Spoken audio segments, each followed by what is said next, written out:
বউকে পেয়ে সাপের 5 পা দেখেছিস নাকি?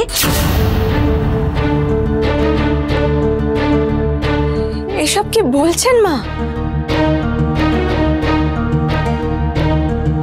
শোনো মা জননী, আমি তো তোমারই ছেলে, তাই না? না মানে তোমার মতো ওরকম ছোবল না দিয়ে পোস্ত করতেই পারে নাকি?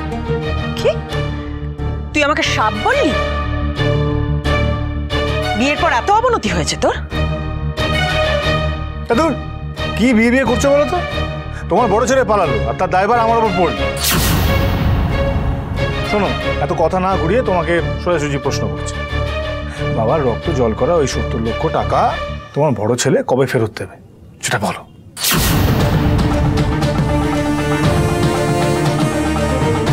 না সুদ লাগবে না, আসলটা দিলেই হবে।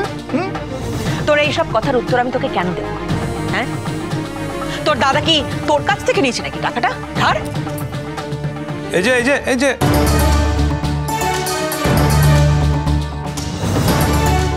এসব কি বলে যাচ্ছ পূর্ণিমা? হ্যাঁ, আমার টাকা কি শুধু সোমনাথের টাকা ছিল নাকি?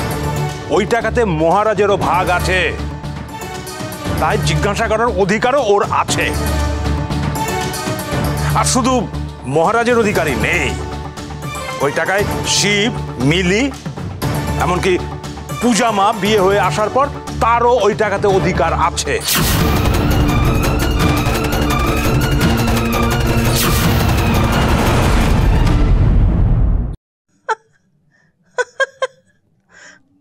বাবা, নতুন বউ তো ভালোই পট্টি পড়িয়েছে দেখছি। হ্যাঁ,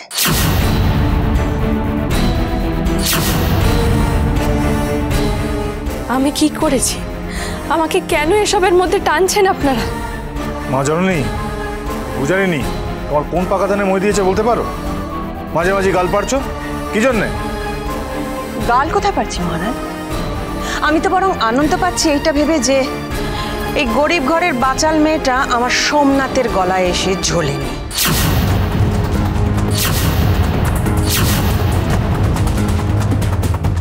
ছি ছি ছি ছি ছি ছি, কি ভাষা গো তোমার মুখের! ছি! আর ওই সোনার টুকরো হীরের টুকরো ছেলে কাকে বলছো? কাকে? যে কদিন আগে ওই বাপের 70 লাখ টাকা মেরে বিয়ের বছর থেকে পালিয়ে গেল, সেই ছেলে যে তোমার মুখে চুনকালি মাখিয়ে দিয়ে গেল। কে আমার মুখে চুনকালি মাখিয়েছে মা? আমার সোমনাথ। আমার মুখে যদি কেউ চুনকালি মাখিয়ে থাকে সে ওই আপনার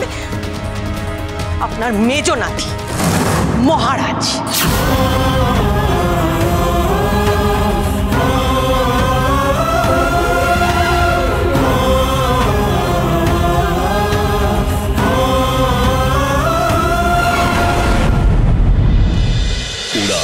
সোম থেকে রবি প্রতিদিন রাত 8টায় স্টার জলসায় ও ডিজনি প্লাস হটস্টারে।